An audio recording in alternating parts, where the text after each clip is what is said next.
1,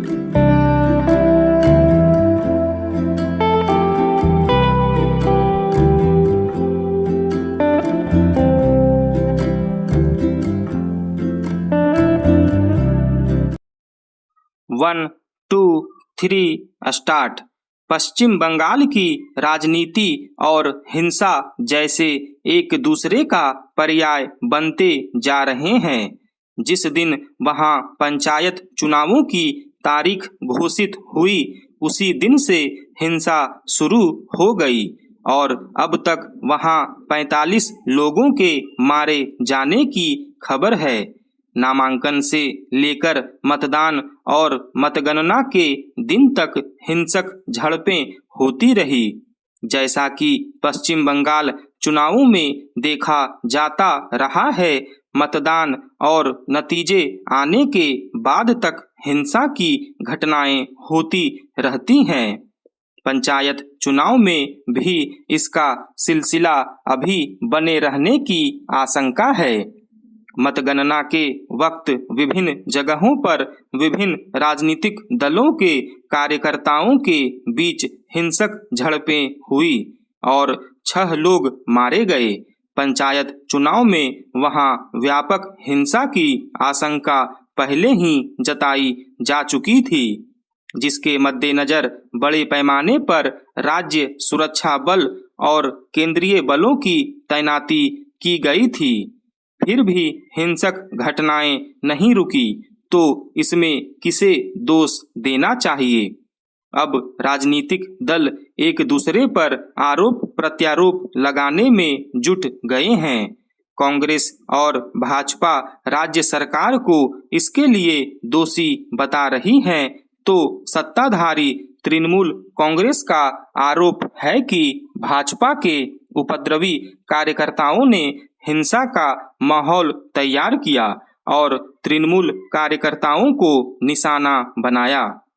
इस हिंसा में बेशक सत्ताधारी तृणमूल कांग्रेस के कार्यकर्ता अधिक मारे गए हैं, मगर इस आधार पर राज्य सरकार को कानून व्यवस्था संबंधी अपनी जिम्मेदारियों से मुक्ति नहीं मिल जाती। इसमें दूसरे दलों के कार्यकर्ताओं की भी हत्याएं हुई है। यह कोई पहला चुनाव नहीं है जिसमें इतने बड़े पैमाने पर वहां हिंसक झड़पें हुई। पिछले विधानसभा और लोकसभा चुनावों में भी बड़े पैमाने पर हिंसा हुई।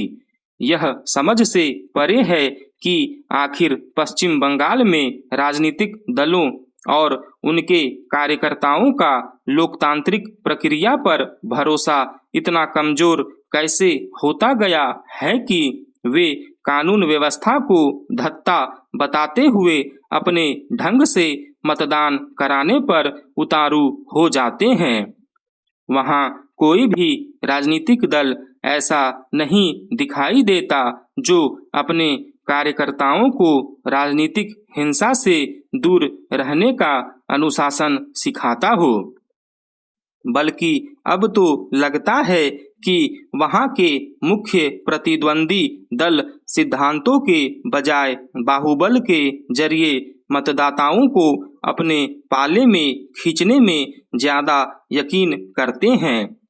इसके चलते वहां साजिशें भी रची जाती हैं और राजनीतिक विद्वेष को सतत बनाए रखने का प्रयास होता है। यही कारण है कि वहां राजनीतिक दलों के कार्यकर्ताओं में लगातार एक प्रकार का तनाव नजर आता है।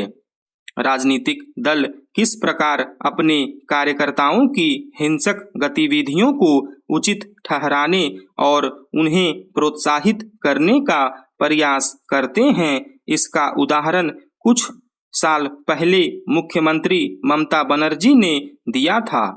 उनके कुछ कार्यकर्ताओं को पुलिस ने पकड़ा तो वे खुद उन्हें छुड़ाने के लिए थाने पहुंच गई थी। इसी तरह दूसरे राजनीतिक दल भी पुलिस को अपने प्रभाव में लेकर अपने कार्यकर्ताओं की हिंसक गतिविधियों पर पर्दा डालने का प्रयास करते देखे जाते हैं। मगर ममता बनर्जी अगर सचमुच पश्चिम बंगाल में सुशासन के प्रति गंभीर होती तो इस तरह वहां हिंसक घटनाएं न होने पाती। चुनावों के समय, खासकर पंचायत चुनावों के समय हुई हिंसक घटनाओं से पैदा हुई दुश्मनी लंबे समय तक बनी रहती है।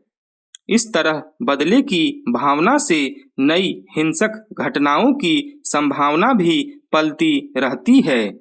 ऐसे चुनाव को भला कैसे कोई लोकतांत्रिक प्रक्रिया के तहत हुआ चुनाव कह सकता है?